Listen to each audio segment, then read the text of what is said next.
السلام علیکم، میں محمد طاہر ہوں اور آج میں آپ کو ایک ایسا کہانی سنانے والا ہوں جو آپ کے دل کو چھو جائے گی۔ یہ کہانی ہے ایک ایسا نیک بزرگ کی جن کے زندگی نے بہت سے لوگوں کو متاثر کیا۔ آپ کو یہ کہانی سن کر بہت کچھ سیکھنے کو ملے گا، تو آئے اس نیک بزرگ کی زندگی کے انمول پہلوؤں پر روشنی ڈالتے ہیں۔ ایک دفعہ کا ذکر ہے کہ ایک بہت ہی نیک بزرگ اپنے گاؤں میں رہتا تھا۔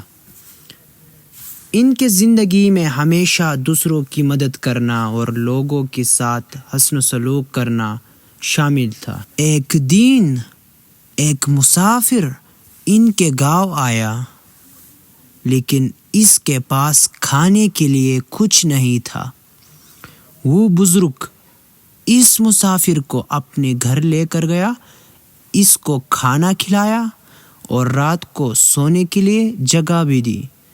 جب مسافر نے شکریہ ادا کیا تو بزرگ نے مسافر سے کہا، ہم سب اللہ کے مخلوق ہیں اور ہمیں ایک دوسروں کی مدد کرنی چاہیے۔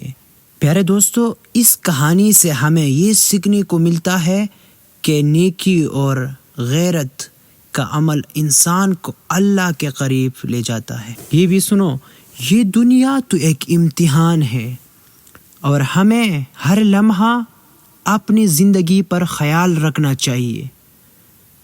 اکثر ہمارے گاؤں میں مسافر آتے ہیں اور ہمیں ان کی عزت کرنی چاہیے۔ آج کل کے دور میں احترام کی کمی محسوس ہوتا ہے، لیکن ہمیں یاد رکھنا چاہیے کہ عزت و احترام ایک انسان کو بلند مقام پر پہنچاتا ہے۔ ہمیں کبھی پتہ نہیں چلتا ہے کہ موت کب آئے، اس لیے ہمیں ہر دن کو بہتر بنانے کی کوشش کرنی چاہیے۔ بے شک شکریہ کہ آپ نے یہاں تک میرا ویڈیو واچ کیا۔ تو ملیں گے نیا ویڈیو میں۔ اللہ حافظ۔